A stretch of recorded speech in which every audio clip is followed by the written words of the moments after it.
Hello world, welcome back to Razor RC. Today I thought I'd do a comparison between the 22X-4 2.0 here we have on the left and the 22X-4 which just came out a few months ago. So this is basically a four-wheel drive buggy comparison between the older TLR race buggy that they used to have and then the brand new 22X-4. It's pretty exciting because the 22X-4 just came out and is really a complete change in direction for TLR and what they're doing with their four-wheel drive buggy. So I thought it'd be really interesting to kind of walk through the differences between the two, what they've changed, and then also I think kind of come to a conclusion on what their general overall objectives were with building the new 22X-4. So this is pretty interesting. Over here we're going to pop off, we're going to take a quick look first at the overall body and chassis.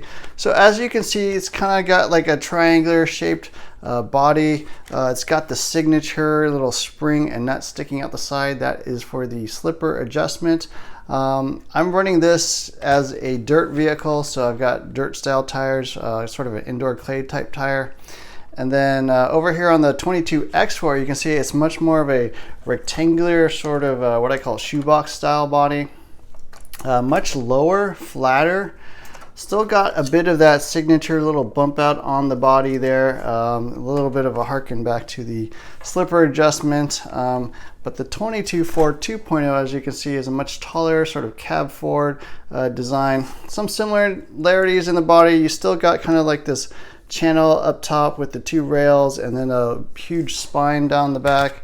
On the 22X-4 or 22X-4, you still got a little bit of those rails, channel air down the center, and then a much flatter, lower, smaller spine.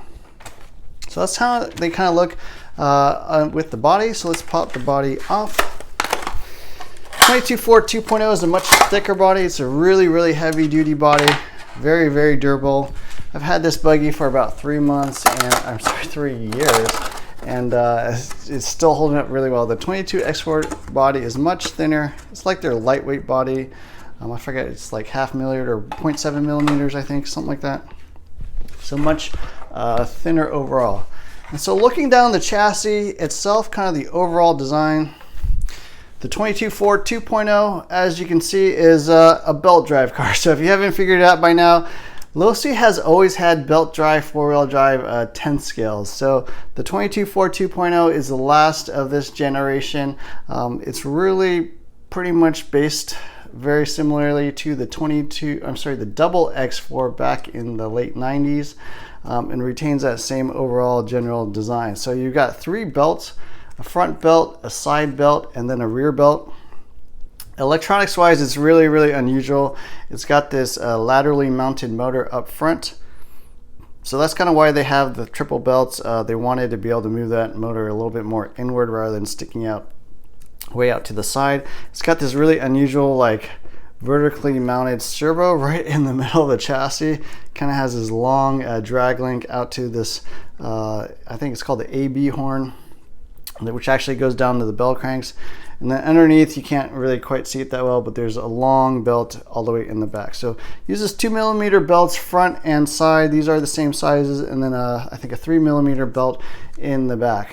And then your ESC and receiver mount all the way in the back. So you got battery and then all the rest of your electronics on this side. So it's really weird design. Actually, with the 22X-4, the 1.0, they used to run saddle packs. And so all these electronics used to kind of be around here into the side of the servo. When they went to a single shorty, they just mount it here on the side and then moved all their electronics back. That's why you got all these messy wires just all over the place. Makes for a rather convoluted layout for your electronics with those belts.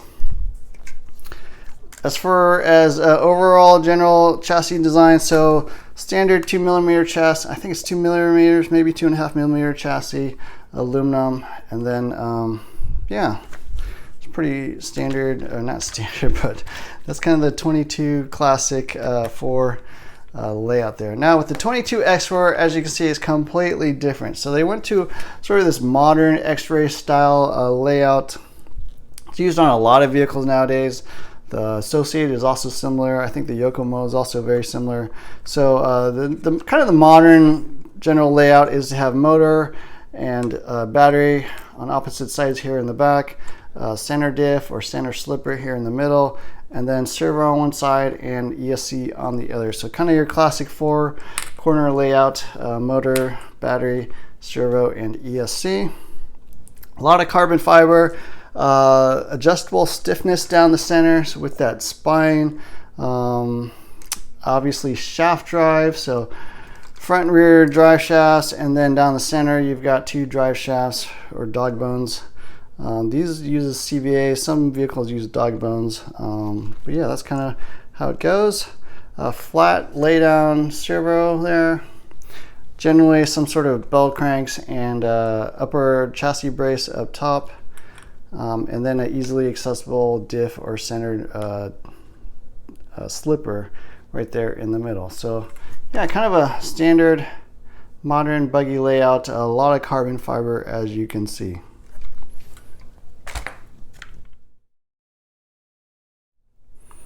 Okay, looking at the front end of these vehicles, and just want to call out some differences. So first off, you can see that the 22X4 is quite a bit lower. Shock tower is quite a bit lower. I'd say probably about 7-8 millimeters as opposed to the 22.4 2.0 shock towers.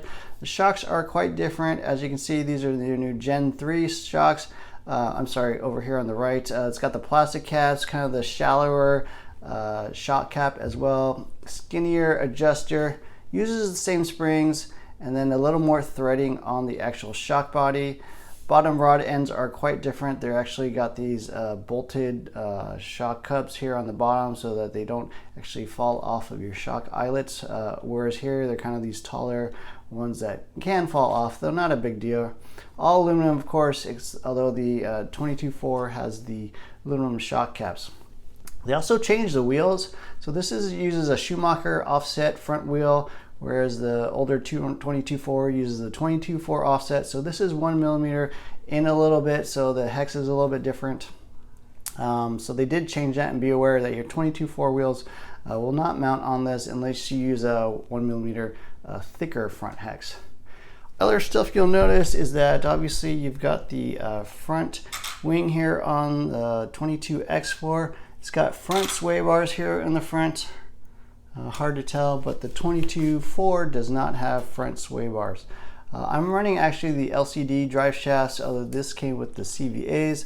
This has got the 9-degree hub, so you can see that there. It says 9R to let you know that's the 9-degree caster blocks, whereas this one has got the 12, so 12-degree on the caster blocks there. Aluminum front vertically mounted camber block there with the nuts there holding on the turnbuckles. Over here you've got also a vertically mounted camber links there. You can see that nut right there, although it is now a carbon fiber shock tower one piece. This one has got the plastic shock tower with the aluminum camber block. This is belt drive, of course, a really small tiny little bumper. And this is going to be shaft drive, of course, with the larger kind of X-ray associated style bumper. Aluminum A and B blocks here in the front. Over here you just have like these steel braces here. You can kind of see underneath the bumper there. There's no AB block. It's non-adjustable. You just sort of have fixed track width and sweep and all that stuff. So no adjustment on the front end there. The last thing you'll notice is that the hubs pretty much kind of stick out a little bit more on the 22X4. You can actually see that hinge pin outside of that wheel right there. So the wheel's kind of spaced out a little bit more. Whereas on the 22.4, it's pretty much hidden. That hub, camber block, caster block, everything is well within the wheel. Much deeper wheel overall. So I guess probably the arms are a little bit longer on this. You can see kind of the overall pivot, the width of the hinge pins in the front are actually quite a bit skinnier. On the 22X4, it's a little bit wider offset and shorter arms overall. So overall shorter arms, and the wheels are kind of stuck out a little bit more. Also, general ride height on this is actually quite a bit lower, whereas the 22.4 you might run somewhere in the 21-22 millimeter ride height range. On the 22X4 for carpet, I'm even down to like 12, 13, 14 millimeters, but even on dirt, I think you're closer to like 18, 19 millimeters. So overall ride height is quite a bit lower. The other thing you'll notice is up front, the dog bones, actually, they're quite a bit taller than the chassis. The chassis is the bottommost piece on the 22X4, and there's quite a bit of gap between the chassis and the drive shafts there, where the outdrives sit. On the older 22.4, the hinge pin, brace, arms, everything mounts below the chassis, and you can see that the outdrives are like right barely clearing the chassis. So the whole outdrive assembly, diffs, everything, pulleys, are all really lowly mounted in the chassis. And it's actually quite so low, they even have kind of this cutout here to get that diff even lower in the vehicle. So the overall diffs, front pulleys, everything are much lower. This is a gear diff, of course, and the 22X4 is gear diff, although the 22.4 2.0, you do have the option of running the older ball diffs from the 1.0 if you want. Moving on to the rear of the vehicle, and there are quite a few differences again. So the 22.4 2.0, it's got sort of these fixed D blocks. So this is the 2.5 degree low roll center one. They make a higher roll center one. I think they also make like a 3 degree wide. So the way you adjust the actual anti-squat and toe in is actually with different blocks. On the front end, there's actually on the C block kind of different inserts and stuff. So the aluminum pieces right there have different inserts to get that different rear anti-squat. The sway bars in the back are actually quite a bit different. You can see they mount above the turnbuckles here. Super tall sway bars overall. Here's the outdrives. Whereas on the 22X4, everything is kind of much lower. Sway bars go between the turnbuckles and outdrives. You have the adjustable CD blocks with the pill system, so you can adjust toe, anti-squat, track width, all that stuff with the actual pills. You can see it's got kind of the gull wing style arms, whereas on the 22.4 you got the flat arms. And then the other thing to note is that the 22.4 2.0, I actually am mounting the rear shocks on the front of the shock tower here, but that is a modification. Out of the box they come with the shocks mounted on the rear of the shock tower and the rear of the arms. You can see I still have the cutouts on the wing for that. Another point on the wing mount, this uses just a standard body clips, 2 body clips or a single body clip like this to mount on the wing. 22X4 comes with shocks mounted on the front of the arms. I'm not even sure if you can mount them on the rear, probably not. And then it uses just 2 hex screws there to mount on the wing. Carbon fiber shock tower on the rear end of the 22X4, plastic shock tower on the rear end of the 22.4 2.0. And then, of course, gear diff in the rear and ball diff or gear diff option in the back. Comes with gear diffs with the ball diff option. So popping off the rear wheels, you can see some differences in the actual rear hubs. So on the 22.4, you just got kind of the single plastic rear hub. Aluminum hexes actually were an option. I think I had to buy those. Hinge pin is just a single hinge pin with 2 nuts on the end, and then a bunch of different locations for your actual ball stud. 22X4, again, it's a plastic rear hub, although it has an aluminum top piece that you can adjust in and out with ball stud spacers, or you can actually adjust the height as well with ball stud spacers to raise or lower the ball stud. Aluminum hex again, of course, steel outdrives or steel axles as well.